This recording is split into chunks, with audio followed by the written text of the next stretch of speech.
G'day, you mob. Welcome to this episode of the Goss. This is the 9th installment of the Goss, and today is a ripper of an episode, guys. We talk about Julian Assange. We talk about baboons on the loose in Sydney. Somehow they got out of their enclosures and were running through the streets. I shit you not. There's actually footage of that online. We talk about the train derailment from Sydney to Melbourne. And we also chat about the only ever colour footage found of Don Bradman. I wonder if you know who that sporting legend is in Australia. And lastly, we talk about the tragic murder of Hannah Baxter and her children in Queensland by her ex-husband.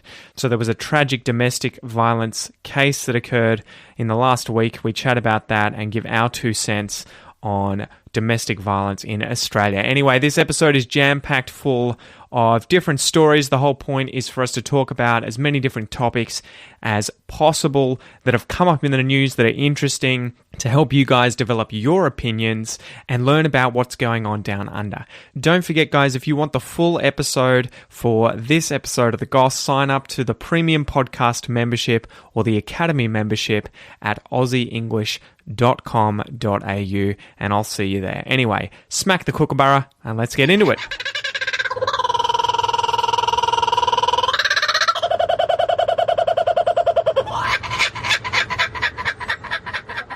Get it started, Dad. Goss episode number 9.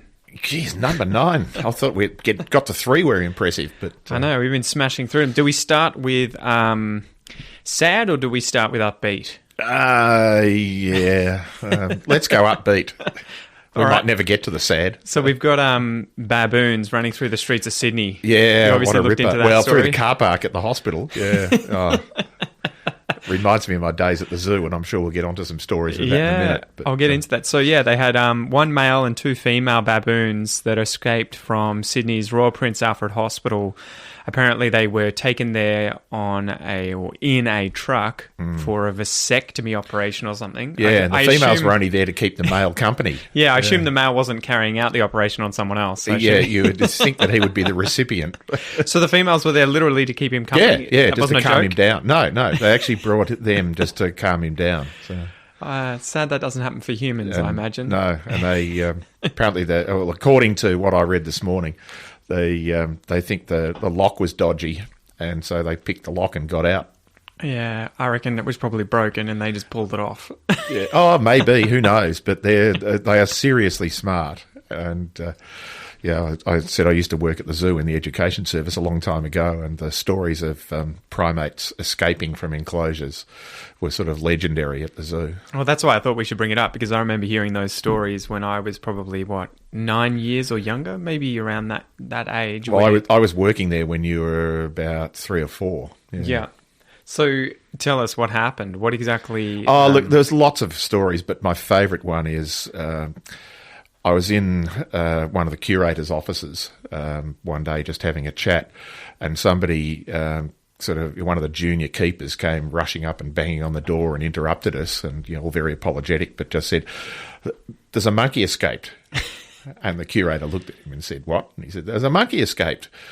Quick, what are we going to do? What are we going to do?" And he says, "Just sit down, have a cup of coffee, calm down." Yeah. And I thought, this is, it's good human resource management. He's dealing with this person really well, but what are we going to do about the monkey?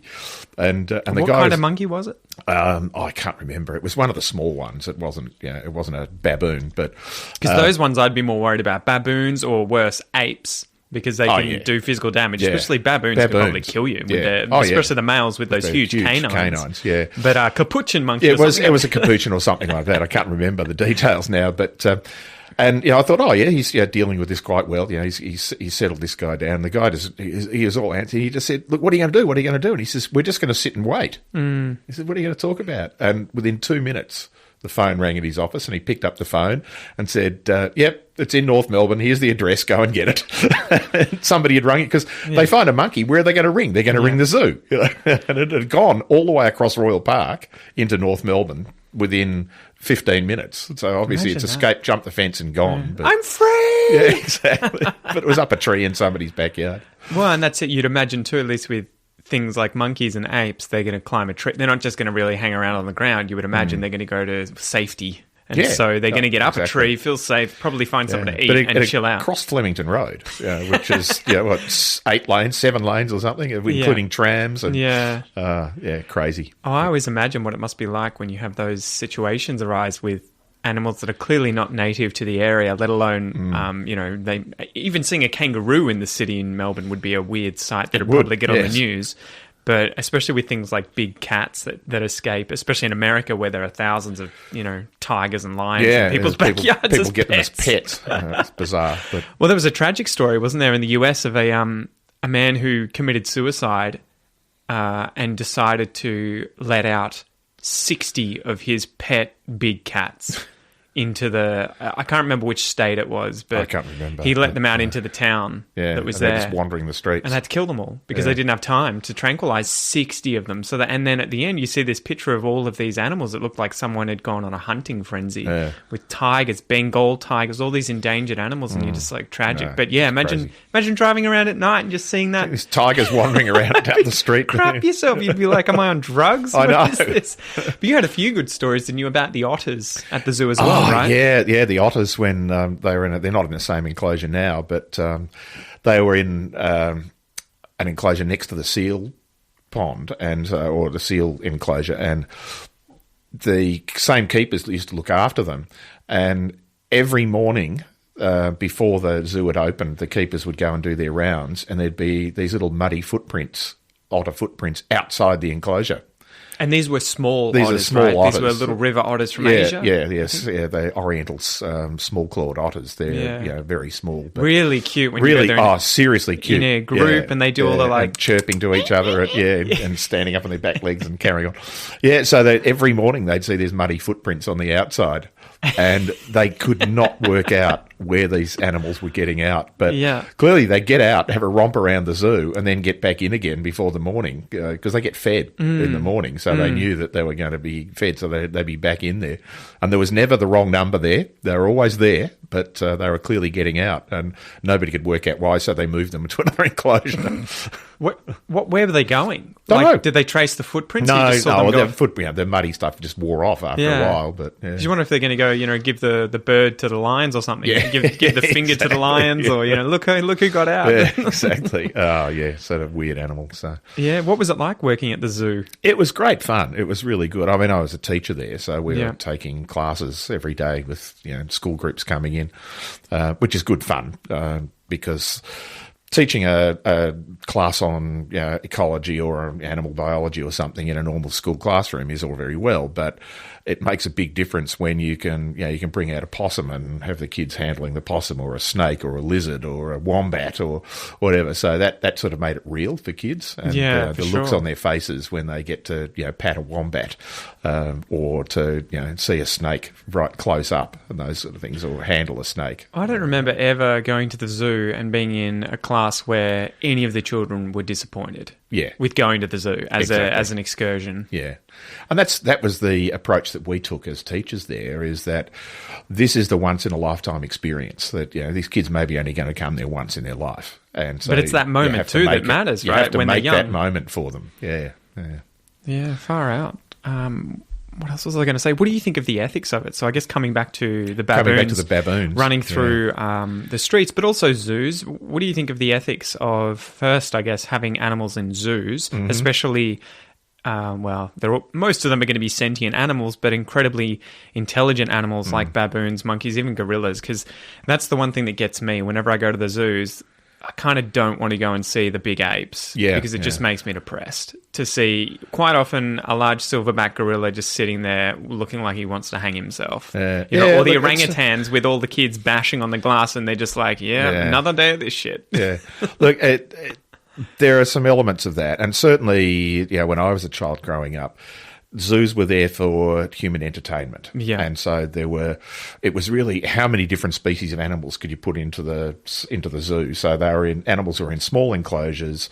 They weren't environmentally enhanced. They weren't particularly enhanced for the animals to entertain themselves. It was really just a few concrete cages with bars to show off as many animals as you could. That's changed. Zoos modern zoos these days are much more about representing the animals in as close to their natural habitat as you can.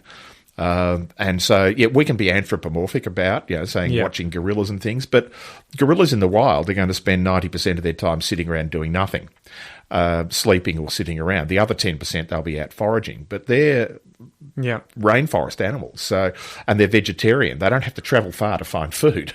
It's not like they're out hunting to get things. So, I think we're now seeing animals in zoos in, it's never going to be exactly the same. They are still in captivity. The really intelligent ones, like apes and monkeys and so on, they know they're in captivity. But they're also in an environment now that is as close to natural as possible. The next question comes as to what's the purpose of zoos, and zoos now are much more around conservation than they are around public entertainment. Now, when did that change come through? Look, I think it's always sort of been there because zoos were always about breeding animals. But they were originally private enterprises, They were originally right? private enterprises for commercial purposes, for entertainment. People pay money to come in and see them. There used to be things like elephant rides and those sort of things in zoos, and they've fortunately disappeared. And you can argue that animals like particularly Asian elephants, which are almost all of the world zoos populations are Asian elephants. There are a few African elephants in zoos, but not many. And most of those Asian elephants have come from and been bred by elephants who are working animals. And so taking people on walks around the zoo on an elephant is probably actually okay for the elephant most of the time because that's what they expect to do. It's entertaining. It gives them something to do. I'd be shitting myself if they put me on an elephant that wasn't used to that. Exactly. I feel like a deal breaker. But the message behind that is that the animals are there for human entertainment. And so I think that's why those sort of things have stopped. And you don't need that to be entertained, I think. I think most people too are like, you don't have to sit on the elephant to be able to appreciate the elephant. You don't have to be able to touch it to really appreciate it. And you look at the elephant enclosure at Melbourne Zoo now, it's huge. And there are places in that enclosure that can't be seen from any of the viewing areas. So if the elephants decide they don't want to be interacting with humans, it's their choice now. They can get out of the way. They're not sort of stuck in this small concrete block that just says you're going to be there and have people throwing peanuts at them. And, of course, now you can't feed animals in zoos. That used to be a thing even when I was a child, that they would sell food for you to throw at the animals. Unless you go to the edge of the tiger or lion's cage and jump in, right? Well, well, that's a different version of feeding them. Man, sorry to interrupt. No. I just remembered your story about, I think it was the duckling or the cygnet. Oh, no, the baby it was swan. a duckling. You got to tell that one. That story about the zoo and it was apologies to the zookeepers if you're still around, and I won't name the person. They're not learning English. He's actually quite famous now, and I won't name the person that was involved with this. I'm laughing because I know the story. Yeah, exactly. So there was one of the things we used to do as in the education service at the zoo was every morning, or at least 2 or 3 times in the week, we would get there early. Before the zoo had opened, and we would go around and walk around to 1 or 2 of the areas and talk to the keepers, because it was always good to have stories about what was coming up, whether new babies born or was a particular animal undergoing some form of treatment, and so you'd have stories to tell the kids when they came into the classes. And we went in the bears. We went to the back of the bear enclosures to talk to the keepers there. And we then went round the front to watch the bears come out. And one of the education staff who was with me noticed there was a duckling swimming around in the bears pond.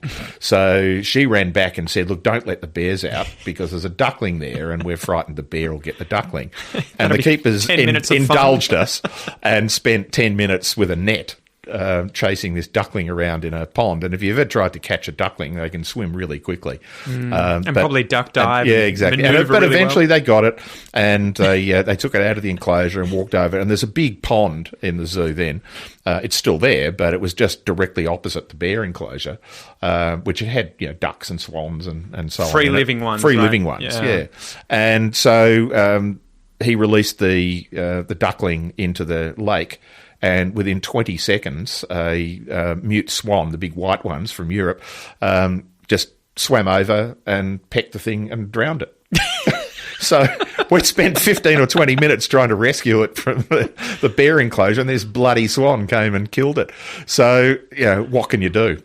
Because obviously we couldn't find its parents, and normally the parents would be protecting it from other birds and Maybe things. The little duckling was... The best of intentions, and the duckling's probably going, but I spent all night trying to get into the bear enclosure to get away from that bloody swan. Exactly, that was what I was about to say. So, sometimes just leave them alone. Yeah.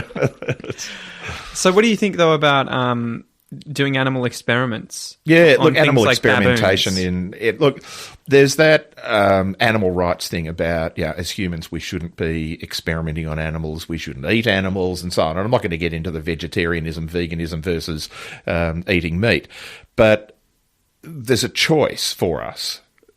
Would you rather be undertaking medical treatment or drug treatment that has never been tested on an animal before it got to humans? Yeah. And I think most people would say no. And then there is the choice. If you choose to say we want to ban all medical experimentation on animals, then we're going to put drug treatments and different medical treatments back decades in terms of releasing new treatments for disease. So we don't want to treat animals badly, and there are always the horror stories of animals trapped in tiny cages and got all sorts of horrible things attached to them and so on. And some of those are true, but I think they are the extremes, and they're also the minority. I'm led to believe that the baboons in this case are there for medical research, and the research that is going on is things like diabetes and so on, which is a significant disease affecting millions of people around the world. And but they're kept in a colony, and so they're not just sitting in isolated cages and so on. There's a colony that's kept so the animals can live. They're very social animals. They can live like that and so on. Yes, they are going to undergo medical treatments, but those treatments, that's the point where by the time we get to be doing it on monkeys like baboons, that's the last step before human testing.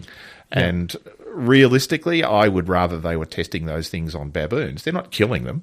They're testing these drugs after they have been tested and tested and tested. And I think as the next step before human trials. People don't realise the lengths to which scientists have to go in order to justify being able to do those tests. The animal ethics committees they're incredibly tight. It's a nightmare. What you can do. I remember talking about, because I did a class of animal ethics at university, and then obviously going for grants and doing experiments and all sorts of other stuff, not necessarily like that on animals medically, but there were a lot of people who were having to do them on rats and mice and cane toads and other animals there that had to go through the ethics thing, and it's a pain in the ass at times because I think on the board usually you have the people who are experts, but you also have laymen, everyday lawyers. They deliberately have lay people in there. You're not just trying to convince your colleagues who are working in the same area to do it. And some of the things though, like I remember, I'm trying to think of how much I can talk about, but I remember doing stuff with catching species in the wild, especially of rats, and they would make you jump through hoops, like having to take a drug all the way to Indonesia to be able to inject into the animals to kill them within 10 seconds or something, and it's like when you could just break its neck and it's dead instantly. Yeah. And it would be one of those things where we're stabbing it with a needle into the heart, injecting a drug, and that's killing it, and that's the ethical thing that a vet would do in Australia under good conditions, but we're in the jungle, we're smuggling this drug, well, not smuggling, but taking this drug from Australia into Indonesia, which may not be allowed, so they might ban it, and then when you get there, you have to do something else, or you can't, and so there are all these things that you have to go through and do, and you forget that. I remember my supervisor saying, if these rats survive long enough to die of natural causes in the wild, they're getting eaten by a snake or ripped to pieces by a bird of prey or something. Exactly. It's not a nice way to go, or eaten from the inside out by parasites. Like having its neck broken or even being injected with a quick drug to die is a pretty good way to die. Maybe assuming a few months. It's going to happen, and it is going to happen. Yeah. So it's always a touchy subject, but I sit on the side of let's do this as humanely as we possibly can. Exactly. And we have intelligent non-experts making decisions about whether scientists can do these things or not. We don't just have scientists allowing other scientists to do what they like. Well, and that's the situation that we have in all medical practices, in hospitals, in research institutions, in universities. There are always these committees that are made up of experts in ethics, in law, and there are lay people, because you don't want to just be convincing a lawyer that it's legal. Yeah, yeah. So, I guess switching gears and moving on to something sadder, we had an incredibly sad event in the Australian news probably a week and a half ago of Hannah Baxter and her 3 kids being burned to death in a car by her husband or estranged husband, or what would you call it? Like, I guess they were on the path of separation towards ex, and divorce. I think she had a restraining order against him, and somehow he's ended up in the car with her with petrol, poured it on everyone, stabbed himself, and then lit everyone on fire. Yeah. I think the kids died straight away, effectively. He jumped out of the car and died on the footpath, and she survived. Died a day later or so. Yeah. What do you think it is? Because in the wake of this, I mean, every time these events happen, they are atrocious. They are. But if you were to look at it objectively, 4 people have died, and we probably lose hundreds of people a day to disease or something in the hospital. Why do we have this sort of a reaction to something like domestic violence where we don't have the same reaction to, say, heart disease or lung cancer from smoking or something like that? Look, I think we have a general reaction to death, that death by what we could call natural causes, as in, disease, whether you die of cancer or heart disease or, some other old age sort of thing. Nobody likes the idea of death, but we sort of accept that that's part of living, is that, we're not immortal, we are going to die. But when we have human intervention in it, which is so horrific, people killing their wife and their children, and in a horrific way as well. It's not just, it's not just killing them. This is killing them in a way that you can. And we were talking about this when it happened, that it's impossible to fathom how somebody can do that. So we cannot have a normal reaction to it. We can't try and analyse it logically and intellectually, because we have such an emotional reaction to the actual event. And so, look, domestic violence of any sort is horrific. To pause there, is it a scourge in Australia? Because, every time these events happen, which, it's once or twice a year, you hear about these horrific stories. The media goes into its cycle again of talking about how horrible domestic violence is in Australia. And obviously it's a bad thing anywhere you are. Yes. But I don't know that it's any worse in Australia than many other places. But any person getting abused, whether it be physical, sexual, emotional, neglect in a domestic situation, is horrible. But when you have thousands of people that's happening to, and look, particularly women and children, and that's not to say that men are not being abused domestically.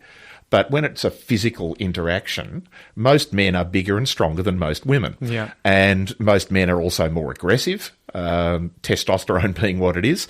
And so most of those interactions that are happening are the negative ones, in particularly the ones that people are being physically damaged, are going to be a man damaging a woman. Yeah. And so we're rightly concerned about that, and there's a lot of publicity in all sorts of organisations about how do we prevent this, how do we stop it happening, and it's far more complex than we can talk about here. The hardest part, I think, excuse me, about dealing with domestic violence, from my sort of limited understanding, is that it isn't ideologically based. It's not a group of guys getting together, or a religious organisation where you can say, this is the problem. They get together, spread these ideas like, Islamic terrorism or like Nazism or whatever it is. And it's not the real movement. thing we have to fight is this ideology, because you can't.